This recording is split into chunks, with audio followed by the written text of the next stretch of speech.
Oi pessoal, bem-vindos a mais um vídeo aqui no canal. E hoje, nesse vídeo aqui, a gente vai continuar o nosso assunto sobre o Observer Pattern. Só que hoje a gente vai falar do Observer Pattern do ponto de vista um pouco diferente, utilizando um recurso muito poderoso que a gente tem no C#, que são os eventos. Então, nesse vídeo, a gente vai descobrir como a gente pode aplicar esse pattern através dos eventos e também a gente vai entender um pouquinho do conceito por detrás dessa ferramenta tão útil que a gente tem na nossa linguagem C#. Só que antes da gente entender os eventos, a gente precisa entender um outro recurso do C# que está enraizado aos eventos, que são os delegates. Então, nessa primeira parte do vídeo, a gente vai falar sobre esses tais de delegates, o que eles são, para que eles servem, como é que a gente faz para declarar, o que são os delegates multicast e vamos entender por que eles são tão úteis, por que eles estão tão interligados com os eventos. E depois da gente passar por todos esses tópicos, a gente vai ver como aplicar na prática esses conceitos através do Observer Pattern, ok? Então vamos lá! Então vamos começar entendendo o que são esses delegates ou delegados. Então, eles são templates para métodos. Isso significa que você vai poder criar um modelo de assinatura de método para ser referenciado. Então, você vai poder referenciar um método dentro de um delegate. Então, imagina um delegate como se fosse uma variável mesmo. Só que dentro das variáveis, a gente armazena objetos, armazenamos valores. No caso dos delegates, vocês armazenam, entre aspas, métodos. Na verdade, não são os métodos diretamente, mas sim a referência deles, o seu endereço na memória. Então, isso significa que se a gente armazenar, ou melhor, referenciar um método por delegate, a gente pode chamar esse método indiretamente através do delegate no qual ele foi armazenado. Então, a gente vai poder chamar esse método através do delegate e não diretamente como a gente está acostumado a fazer. Mas, como foi dito, os delegates são como se fossem templates para métodos. Isso significa que para você referenciar um método dentro do delegate, a assinatura desse método precisa ser idêntica ao modelo que você declarou no delegate. Então, por exemplo, se você tem dois métodos, então eu vou chamar o primeiro método de método 1, e ele retorna void e aceita como parâmetro um tipo string. Se você tiver um delegate que possui essa mesma assinatura, ou seja, também retorna void e aceita parâmetro de tipo string, você vai poder armazenar esse método dentro do delegate, porque as assinaturas combinam, as assinaturas são iguais, retorna void e armazena uma string. Agora, se você tiver um outro método, por exemplo, ele retorna um bool, e ele tem como entrada de parâmetro um tipo inteiro e depois um tipo char, então esse método, que eu vou chamar de método 2, não vai poder ser referenciado dentro do nosso delegate, que eu vou chamar de exemplo, que é o nome do delegate, porque as assinaturas dele não são compatíveis. Então você realmente precisa criar métodos que tenham assinaturas compatíveis, assinaturas que combinem com a assinatura criada no delegate. Então, agora que vocês entenderam mais ou menos o que é um delegate, vamos ver lá no Visual Studio como que a gente pode declarar um delegate e utilizar ele com os métodos. A declaração de um delegate é muito simples. Basta utilizar a palavra reservada delegate e depois formatar a assinatura do seu método. No caso aqui ele vai ser void, não vai ter nenhum retorno, e ele vai receber um parâmetro do tipo string. A gente vai colocar o nome desse delegate como meu delegate. Então, só para exemplificar, vamos criar um método com a mesma assinatura que o delegate aceita, ou seja, ele precisa retornar void e ele vai aceitar um parâmetro do tipo string, que eu vou chamar de texto. O nome desse método é meu método só para exemplo. A única implementação que ele vai ter é um console writeLine que vai mostrar um texto, uma string, que é o parâmetro que vai ser passado para ele. Também vamos adicionar um console readKey para o console não fechar e a gente poder testar a aplicação. Tá bom, pessoal, mas depois de declarar um método, a gente pode finalmente instanciar esse delegate. Para instanciar um delegate é muito simples. Basta utilizar a palavra reservada new e a gente instancia ele como se fosse um objeto mesmo através de uma classe. Então, no construtor dessa classe, a gente passa como argumento o método que a gente quer assinar dentro daquele delegate. No caso aqui, o meu método. Então, através do objeto delegate, a gente pode chamar indiretamente o meu método, que foi o método que a gente associou a esse delegate. Então vocês percebam que quando a gente testa, a string fui chamado através do delegate é mostrada no console, ou seja, o meu método foi chamado indiretamente através desse objeto. Mas a gente também pode chamar o delegate através de uma função chamada invoke, que você também precisa passar como argumento a string, aqui no caso que você quer exibir no console. E vocês percebam que quando a gente testar, a string fui chamada através do invoke é mostrada na tela porque o delegate invocou indiretamente esse método, sem você necessariamente precisar ter chamado ele diretamente do jeito tradicional como a gente faz. Beleza, já entendemos como declara um delegate, também como chamar um método através dele. Só que imagina que você precise armazenar dentro desse delegate mais de um método. Você tem lá uma lista de métodos, todos eles com a mesma assinatura, e você quer colocar todos eles dentro do delegate. Assim, quando o delegate for invocado, todos esses métodos são invocados automaticamente. Como que a gente pode fazer isso? Para a gente fazer isso, a gente tem um recurso nos delegates chamado multicast. Um delegate multicast nada mais é do que um delegate que aceita uma lista de endereços de métodos. Então, vamos ver isso no Visual Studio, como que a gente pode fazer. Então, para exemplificar esse cenário, eu vou declarar um delegate aqui com assinatura de void, ele não retorna nada e também não aceita nenhum parâmetro. E vamos então declarar um método que tem essa mesma assinatura, ou seja, ele retorna void e também não aceita parâmetros. E a única implementação dele é mostrar uma mensagem na tela dizendo que a gente chamou esse método. E para a gente testar, vamos criar também um outro método com essa mesma assinatura, né, retornando aí void e não aceitando nenhum parâmetro, que eu vou chamar de B. A gente só muda aqui a mensagem no console. E agora vamos instanciar o nosso delegate exemplo, que nem a gente fez anteriormente. E passando como construtor desse delegate, eu vou passar o método A. Mas agora, supondo que eu também quero armazenar no nosso delegate o método B, então o que eu faria? Eu faria um new exemplo e passaria como construtor o método B? Vamos chamar então o nosso delegate para ver qual é o método que ele chama, se ele vai chamar os dois ou um deles. Vamos deixar aqui o console read key para o nosso console não fechar. Então vocês percebam aqui no teste que ele só chamou o método B, ele não chamou o método A, ele simplesmente substituiu o A pelo B. Para acabar com esse problema, a gente utiliza o multicast, ou seja, a gente vai adicionar um sinal de soma antes do igual e desse jeito a gente vai poder armazenar mais de um método dentro do delegate. Eu vou até criar aqui um terceiro método, o método C, que tem a mesma assinatura, e a gente vai assinar ele também para esse delegate através do multicast. Então a gente vai utilizar o operador e vai chamar no construtor aqui, vai colocar no construtor o método C. Quando a gente chamar o delegate, quando a gente testar, agora sim ele chamou para a gente os três métodos. Então tá aí o exemplo de um método multicast. Ok, legal, mas agora você deve estar se perguntando, por que isso é útil? Qual a utilidade de você chamar um método assim, né, indiretamente, através de um delegate? E eu te respondo, são três grandes motivos, e eu vou falar sobre cada um deles aqui nesse vídeo aqui. O primeiro motivo é que com isso a gente pode passar métodos como parâmetro para outros métodos. Basta que o método que vai aceitar o parâmetro tenha como tipo de parâmetro um delegate. Então, raciocinando aqui, a gente vai poder chamar um método como parâmetro para outro método. Então vamos ver no Visual Studio como que a gente pode fazer isso. Então, para mostrar tudo isso, vamos definir aqui um delegate. A assinatura dele vai ser bem simples, ele não vai retornar nada. E eu vou dar o nome para ele de passar método como parâmetro. Um nome bem curto, né?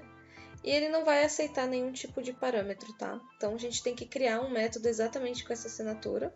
Eu vou criar ele aqui, então ele não retorna nada. O nome dele vai ser meu método e ele não vai ter nenhum parâmetro. Aqui eu só vou mostrar um console writeLine, avisando que esse método ele foi chamado, mas lembrando, ele vai ser chamado porque ele vai ser passado como parâmetro. E a gente precisa também criar aqui um método que vai chamar o meu método. Então eu vou chamar ele de chamar método. E agora é importante que o tipo de parâmetro que a gente vai ter aqui é o tipo do nosso delegate, que é o passar método como parâmetro, que eu vou chamar de parâmetro.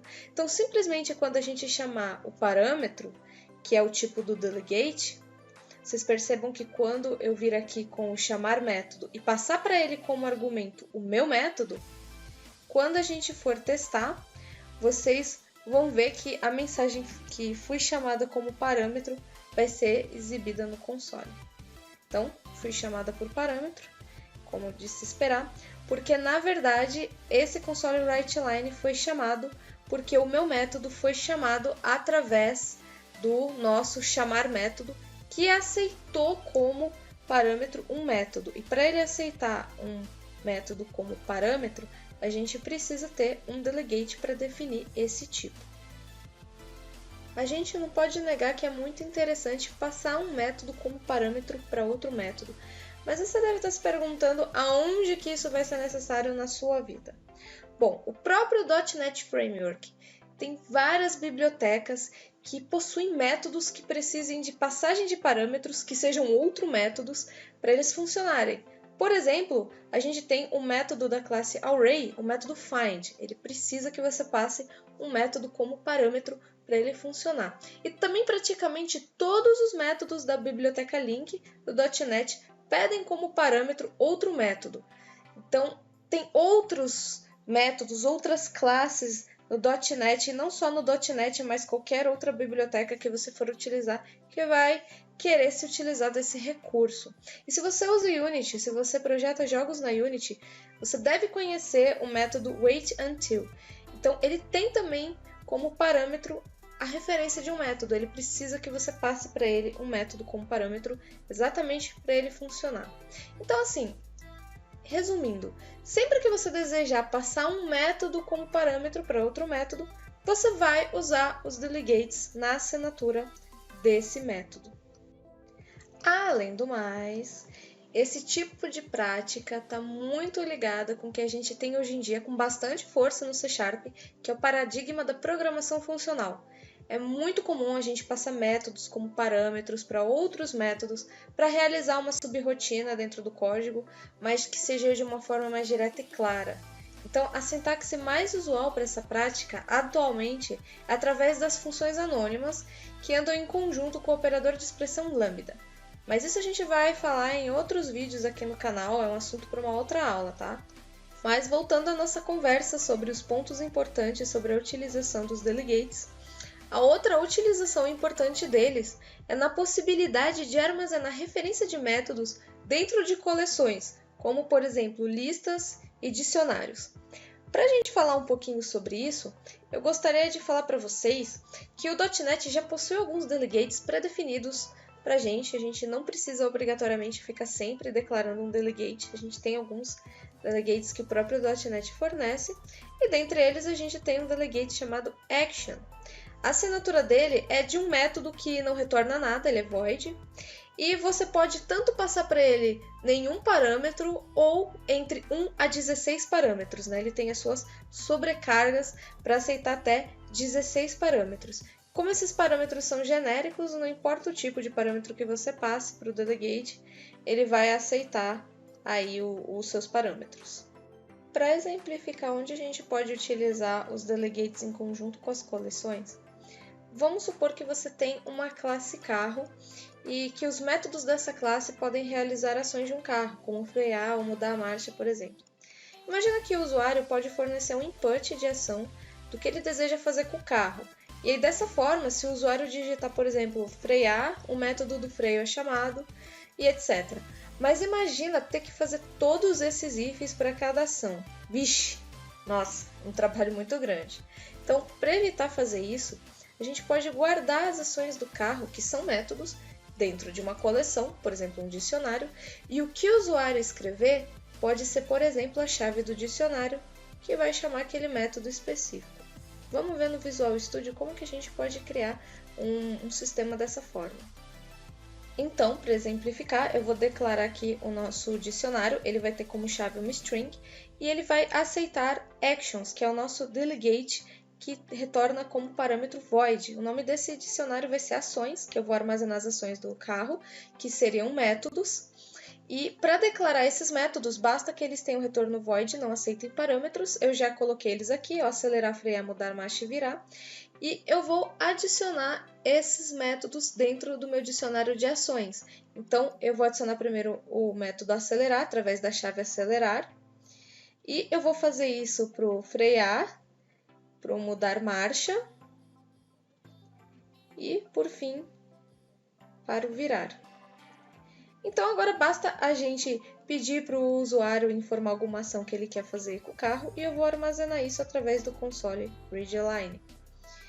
Agora basta chamar o ações através do invoke, através do input que o usuário informou. Eu vou até definir aqui um label com goTo, não façam isso, é uma má prática. E aqui, se eu digitar virar, ele vai virar o carro, se eu digitar mudar marcha, ele muda a marcha, e assim sucessivamente com todas as ações que são as chaves do meu dicionário. Então, o que a gente fez aqui? Eu criei um dicionário de ações, então dentro deles eu vou armazenar métodos, e para eu chamar esses métodos, basta eu utilizar a chave desse dicionário, que é uma string, no caso aqui é o input do usuário. Então, eu posso chamar as ações do meu método bastando escrever alguma ação para ele, diminuindo todos aqueles ifs. Então isso só é possível porque a gente tem o uso do nosso delegate action, que vai armazenar aí a referência de métodos para a gente meio que colocar métodos, entre aspas, né, dentro de coleções, como a gente fez aqui, dentro de um dicionário. E por fim, o nosso terceiro ponto muito importante é a utilidade dos delegates em conjunto com os eventos.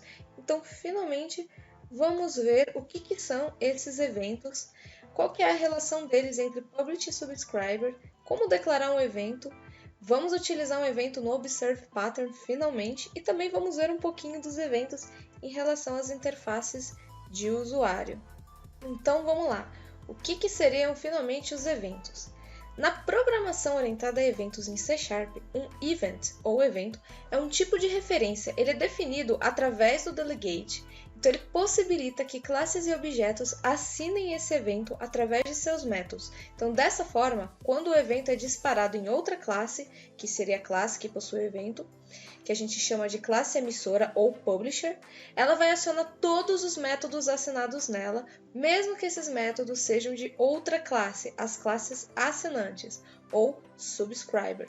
Então, o que isso pode te lembrar? Se você assistiu a aula anterior sobre o Observer Pattern, e eu realmente espero que você tenha assistido, se você não assistiu, vai lá dar uma olhada. Então, a gente pode notificar outras classes e objetos quando um estado se altera dentro de uma classe emissora, que a gente chamava de subject. Enquanto as classes que desejam receber as notificações sobre a publicação, elas eram chamadas de observer, que aqui no caso são as classes assinantes. Então, as classes assinantes irão se inscrever nos métodos da classe emissora para receber a notificação, e o seu método vai ser disparado assim que o evento for acionado.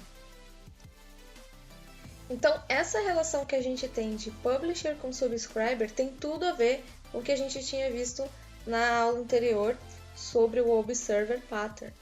Então agora vamos ver como que a gente pode declarar um evento dentro do Visual Studio para a gente trabalhar com eles e utilizar também o nosso pattern. Bom, para exemplificar isso, eu vou criar aqui um evento. Basta utilizar a palavra reservada event e declarar também o tipo de delegate que ele vai ter. No caso aqui eu vou pegar o delegate action do .NET e o nome do meu evento é meu evento. Então vamos criar aqui então outro evento para deixar mais claro, só que agora eu não vou utilizar um delegate já pré-definido. Eu vou criar o meu próprio delegate aqui, então eu vou declarar ele aqui com uma assinatura do tipo void, o retorno dele. O nome dele vai ser delegate customizado e ele vai aceitar um parâmetro do tipo string e um outro do tipo inteiro. Então agora vamos criar um evento a partir desse delegate, basta utilizar a palavra event, não se esqueça, e depois declarar o tipo do evento, que no caso aqui vai ser o delegate customizado, e o nome dele vai ser meu outro evento, bem criativo. Então agora que a gente já sabe como declarar um evento também para que ele serve, vamos finalmente aplicar todos esses conceitos no nosso Observer Pattern, só que agora utilizando os eventos. Vamos lá para o Visual Studio e vamos criar as classes e as interfaces com o Observer Pattern, só que agora utilizando esse recurso de eventos do C#. Então vamos começar com o nosso exemplo. Eu vou declarar o delegate. E uma dica, vocês podem declarar o delegate dentro do namespace, não precisa ser dentro da classe. Você declarando dentro do namespace, todas as classes dentro dele vão poder compartilhar a assinatura desse delegate. E no caso aqui, ele vai ter como assinatura um método que não retorna nada e também não aceita nenhum tipo de parâmetro. O nome desse delegate é ação. Então vamos começar criando aqui a interface do sujeito, o iSubject, e ele vai ser responsável por conter aqui o nosso evento do tipo ação, que é o nosso delegate, e eu vou chamar esse evento de onNotify. Então ele vai ser responsável por notificar todas as nossas classes de observadores. Vou passar aqui também como parâmetro um tipo iSubject, para assim o observador ter informação de quem emitiu aquela notificação, assim como a gente vinha fazendo anteriormente no outro vídeo. Vamos agora definir a nossa interface do iObserver. E agora, nesse tipo de arquitetura, é importante que o observador tenha a responsabilidade de se inscrever nas classes para serem notificadas. Então, no caso aqui, eu vou criar a assinatura de um método chamado subscribe, para ele poder se inscrever em algum método de alguma classe de sujeito. Por isso, eu passo aqui um iSubject, para ele poder se inscrever nesse sujeito. E também para se desinscrever através de um método chamado unsubscriber. Por fim, a gente vai ter o método update, para ele reagir àquela notificação da classe do sujeito, assim como a gente tinha anteriormente também. Então, vamos agora criar a classe concreta do nosso sujeito. Vamos usar como exemplo o YouTube Channel do vídeo anterior. Então, a gente vai ter aqui a classe YouTube Channel, que vai implementar a interface iSubject. Então, ela vai ser responsável por implementar o nosso evento onNotify, que é com o nosso delegate de ação. E aqui a gente pode também colocar o nosso estado, que é o nome do canal. Dentro do construtor, então, a gente vai colocar um nome específico para esse canal. E vamos também criar o nosso método para postar um novo vídeo no YouTube, que vai dizer que um novo vídeo foi postado dentro do nosso canal. Isso tudo a gente já fez no nosso vídeo anterior com esse pattern. Só que a diferença é que aqui a gente vai disparar o evento onNotify e passar como referência o nosso sujeito. A gente não vai mais precisar fazer um looping através dos nossos observadores, basta a gente chamar o método onNotify. Vamos então implementar a classe concreta subscriber, que é o nosso inscrito. Ele vai ter um nome também, então vamos adicionar essa propriedade aqui. E para o construtor dessa classe, a gente simplesmente vai passar um nome para o nosso usuário, para o nosso inscrito no canal do YouTube. Vamos implementar então o método de se inscrever numa classe de sujeito, no caso é um método.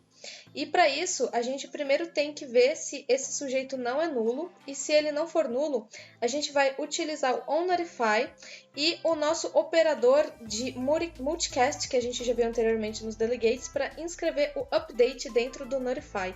Para um subscriber, basta a gente utilizar o sinal de menos para a gente se desinscrever, né, desse evento. Dentro do update, a gente simplesmente só vai chamar o console writeLine para dizer que o usuário foi notificado das alterações feitas no canal que ele está inscrito. Assim como a gente fez anteriormente no outro vídeo, o update está igual praticamente. O que mudou aqui é o método de se inscrever e se desinscrever, que a gente se inscreve no onNotify da classe do sujeito através do update. Uma outra coisa que a gente precisa fazer aqui é sempre quando a gente disparar o evento onNotify, a gente precisa primeiro verificar se ele é diferente de nulo, porque se ele for nulo, a gente está disparando um evento para ninguém, não tem nenhum observador escrito nele. Então a gente precisa fazer essa verificação. Perceba que o próprio Visual Studio, ele dá pra gente uma sugestão de que a gente pode deixar essa verificação um pouco melhor utilizando um operador de nulidade. Então a gente verifica se ele é diferente de nulo, e se ele for diferente de nulo, ele utiliza o invoke para emitir então o onNotify. Então, você fazer uma condição do tipo if evento diferente de nulo é a mesma coisa que você utilizar essa sintaxe com o operador de nulidade, que é o que a gente fez aqui desse jeito aqui, entendeu? É uma outra alternativa e uma boa prática de programação para também não ter vazamento de memória. Bom, agora que a gente implementou as classes concretas do sujeito e do observador, a gente pode instanciar o canal no YouTube. Eu vou chamar esse canal no YouTube de C# Tutoriais, só para não ficar igual ao do vídeo passado. E vamos também instanciar um inscrito que eu vou chamar de sub1. O nome desse inscrito vai ser inscrito 1. E vamos fazer esse sub 1 se inscrever no canal Channel, que é o C# Tutoriais. Vou fazer isso mais umas 2 vezes, para o inscrito 2 e para o inscrito 3. Lembrando que ele é responsável por se inscrever no canal. Vamos então chamar o Upload New Video.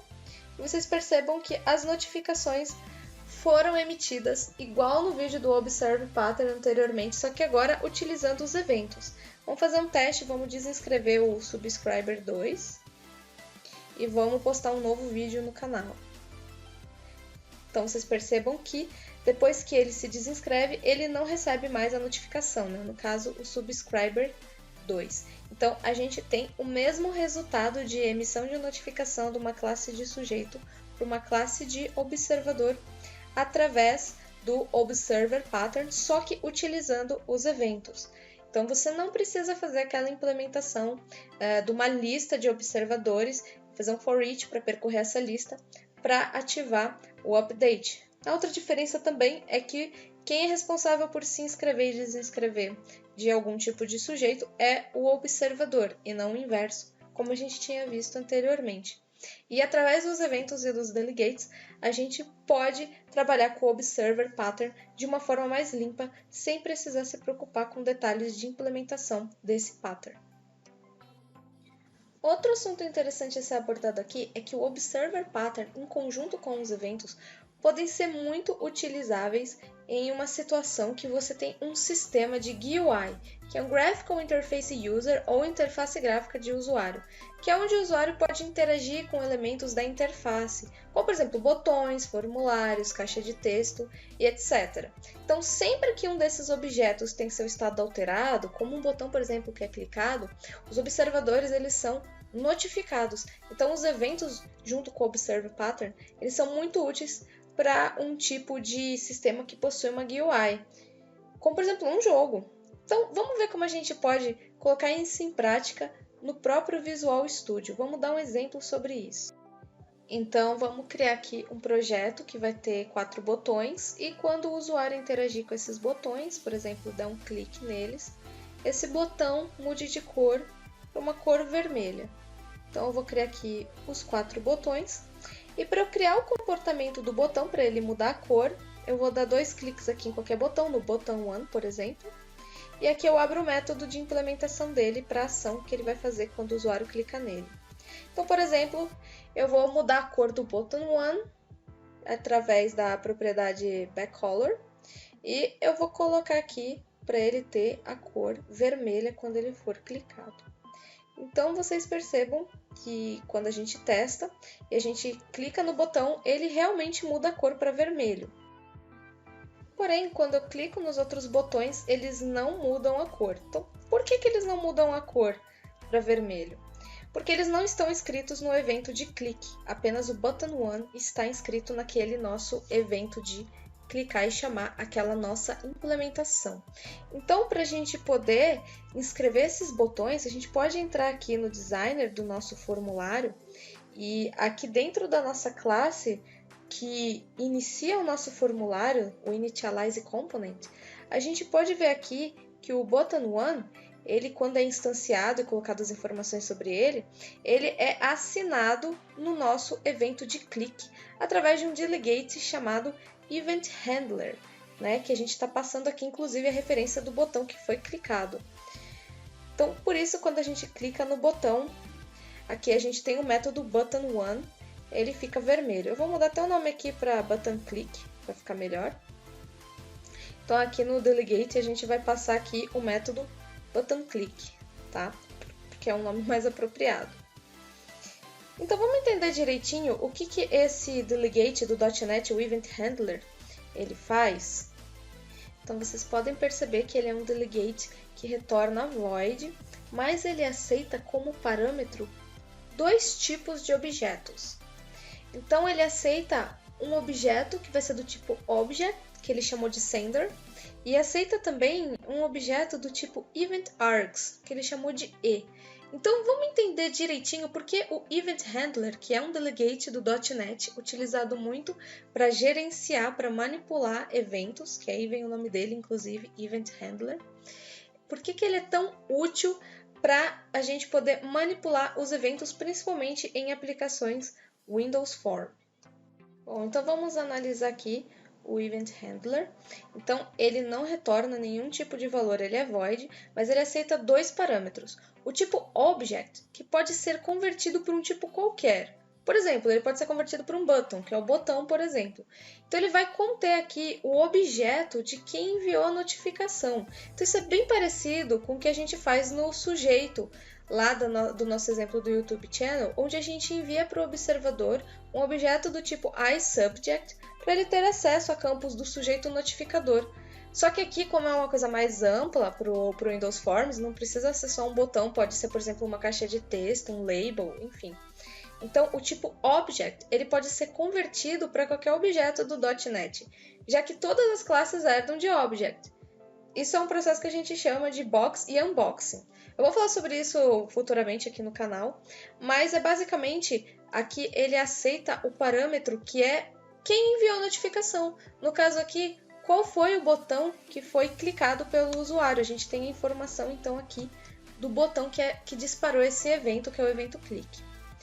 Agora, o outro parâmetro que é bem interessante é o do tipo Event Args, ou seja, é o argumento do evento. No caso, é uma informação ou estado que os observadores desejam obter. Então, ao invés de você acessar o objeto em si, que enviou a notificação para acessar os seus campos, que é o que a gente fez anteriormente com o Observer Pattern, é uma boa prática na programação orientada a eventos criarmos uma classe que herde de Event Args e dentro dela colocar todos os campos que vai ser de interesse aos notificados. Então, dentro dessa classe do notificador, que é o sujeito, a gente instancia a classe que herda Event Args e obtém os campos através dela. Então, essa é uma boa prática de programação e também evita o autoacoplamento que a gente discutiu na aula anterior. Mas não se preocupa com essa abordagem do Event Args. No próximo vídeo, lá na Unity, eu vou fazer um vídeo e a gente vai fazer isso, a gente vai utilizar o Event Args e uma classe que herda dela para a gente passar essas informações para algum tipo de observador.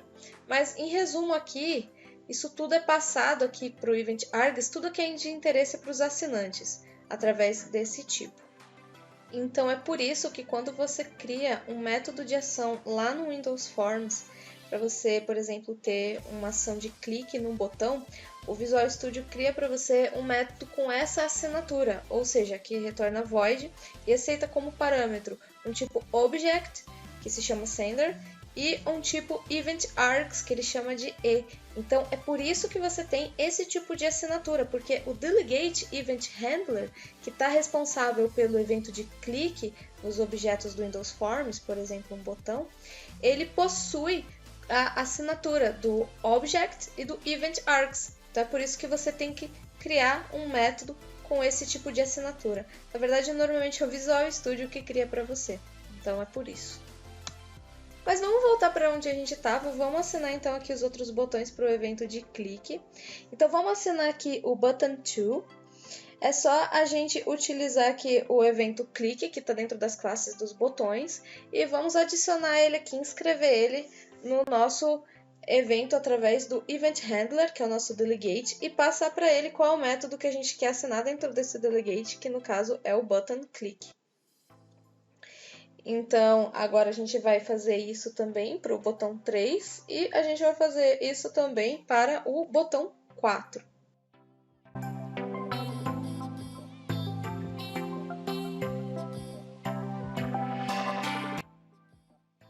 Agora perceba que mesmo testando aqui a nossa aplicação, a gente clica no botão 1, tudo bem, mas o botão 2, ele não muda de cor quando a gente clica nele.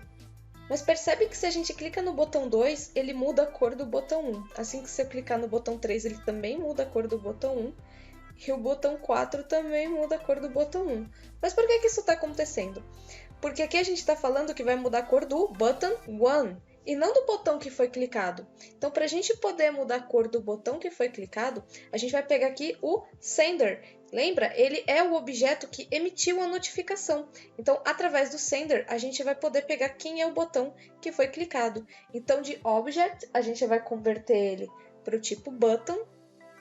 E através da nossa variável button, que a gente armazenou o sender convertido para botão, a gente vai ter a nossa propriedade backColor. E aí sim, a gente vai poder mudar a cor para vermelho do botão que foi clicado certinho agora. Então, se a gente clicar em qualquer botão, por exemplo, o botão 1 ele muda para vermelho, o 2 muda para vermelho, o 3 e o 4. Agora sim, a gente está mudando a cor do botão certo que emitiu a notificação através do sender. A gente pode até colocar aqui uma verificação se o botão está com a cor vermelha, então ele muda para branco, e se ele está branco ele muda para vermelho. Só para a gente brincar também um pouquinho com esse parâmetro sender e a gente fazer um teste. Então, o que é para acontecer? Quando a gente clica ele fica vermelho, clica de novo ele fica branco.